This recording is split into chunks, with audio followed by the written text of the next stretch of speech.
ایسے سوال بھی ہیں جو نوجوان نہیں کرتے، گھبراتے ہیں کہیں مولانا سے کریں گے ڈانٹ نہ دیں۔ کبھی بھی سوال سے گھبرایا نہ کرو۔ ان بیماریوں کا علاج اگر ہونا ہے تو مکتب اہل بیت میں ہونا ہے۔ کڈنی خراب آپ ہاسپٹل جاتے ہو، آنکھ خراب ہو ڈاکٹر کو دکھاتے ہو۔ یہ جو عقیدتی شبہات، وسواس جو شیطان من الجنت والناس اور خناس آپ کے ذہنوں میں وسوسے کرتا ہے، یہاں تک کہ ایک جوان نے کہا کہ مولانا جب نماز پڑھتا ہوں تو نماز میں شیطان اللہ کے لیے میرے ذہن میں برے خیالات پیدا کرتا ہے۔ اب کہتا ہے کسی مولانا کو کیا بتاؤں، کسی کو سمجھ بھی نہ آئے کہ من ہی من میں اللہ کو برا بلا بولتا ہوں، کیا کروں ان وسوسوں کا۔ میں نے کہا پھر تم نے کیا کیا؟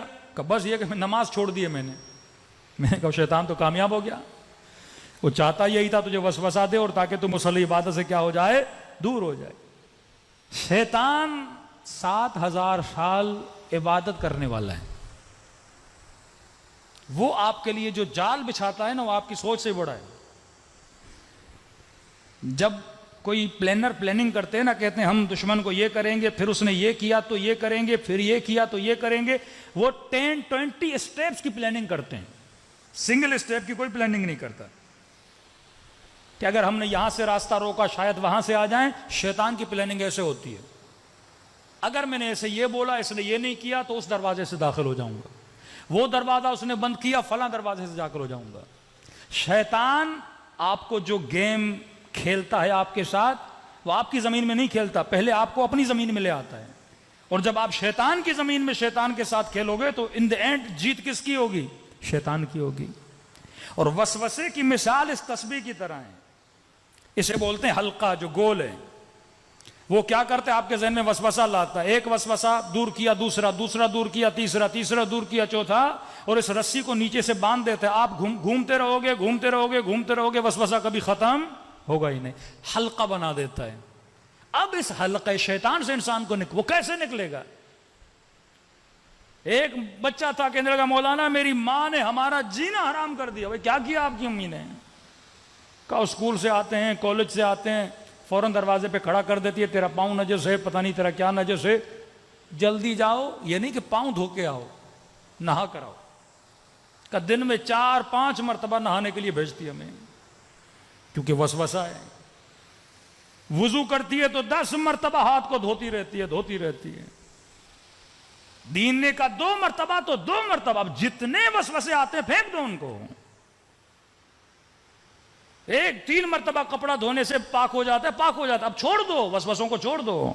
سختی سے معصوم نے منع کیا ہے۔ مولا کا صحابی نماز پڑھ رہا تھا، ناک سے خون کا قطرہ گرا، زمین پہ گرا، اب اس کے ذہن میں شروع ہوا زمین پہ کیا ہوگا، زمین کے نیچے کیا ہوگا، نیچے سے پاؤں کو لگا ہوگا۔ امام نے کہا تجھے کس نے کہا تھا تو اتنا سوچے؟ ظاہر پہ اکتفا کر، وسوسوں میں جتنا چلتا جائے گا وہ اتنا تجھے اندر گھیرتا جائے گا۔ یہاں تک مومنہ نے کہا کہ مولانا میں ذہنی مریض ہو گئی ہوں، میرا بچہ گھر سے باہر جاتا ہے فوراً ذہن میں آتا ہے پتہ نہیں بچے کا ایکسیڈنٹ ہو گیا، موٹر بائک سے گر گیا، کسی نے مار نہ دیا ہو، کسی نے اغوا نہ کر دیا ہو۔ کہ جب تک وہ گھر نہ آئے میں 100 مرتبہ مرتی ہوں، 100 مرتبہ جیتی ہوں۔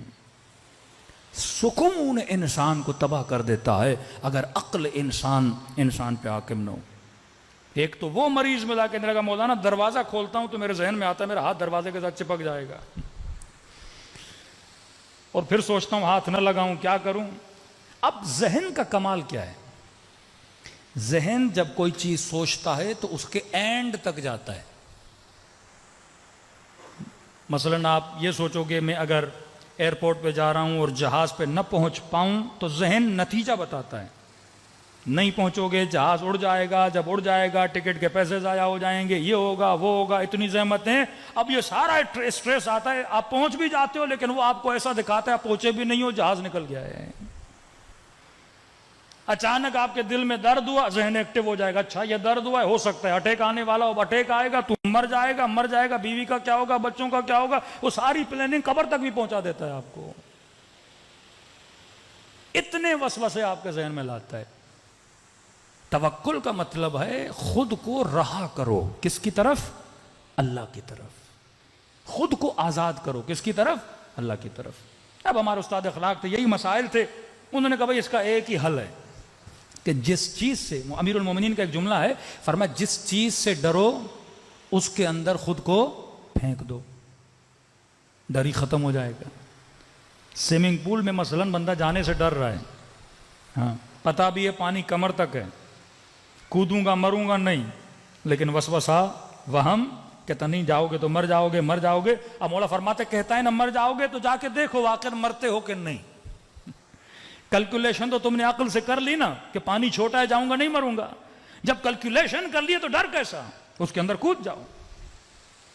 اس ماں کو کا تمہیں برا نہ لگے، لیکن یہ حل ہے امیر المومنین کا۔ شیطان کیا کہہ رہا ہے؟ بچہ مر جائے گا، بولو اللہ کی امانت ہے، مر گیا تو مر گیا۔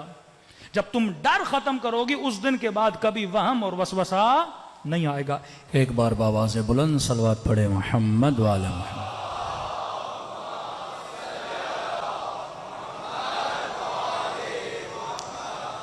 تو فرمایا جس چیز کا وسوسہ، جو خوف، جو ڈر تمہیں دلا رہا ہے، اس ڈر سے خود کو آزاد کر۔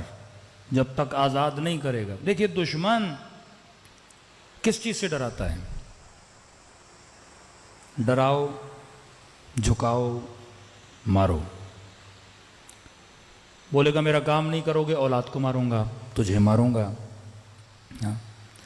یہی خوف اصحاب امام حسین کے اندر پیدا کرنا چاہتا تھا، لیکن یہاں پہ شجاعت دکھانی ہے کہ میرے مال کا مالک خدا، میری جان کا مالک خدا، ہر چیز کا مالک کون ہے؟ پروردگار عالم ہے۔ تو فرمایا جس بھی چیز سے ڈرو اس سے خود کو کیا کر دو؟ آزاد کر دو۔ اگر یہ ڈر ہے بچہ مر جائے گا کو میں نے اللہ کے حوالے کیا، جو ہوتا ہے دیکھا جائے گا۔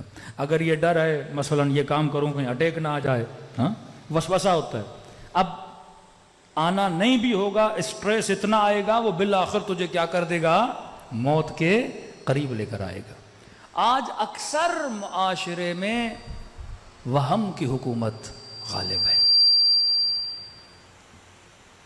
کہ میں یہ سمجھتا ہوں کہ یہ طاقت میرے پاس ہوگی تو میں کامیاب ہوں، مال میرے پاس ہوگا تو میں کامیاب ہوں، شہرت میرے پاس ہوگی تو میں کامیاب ہوں۔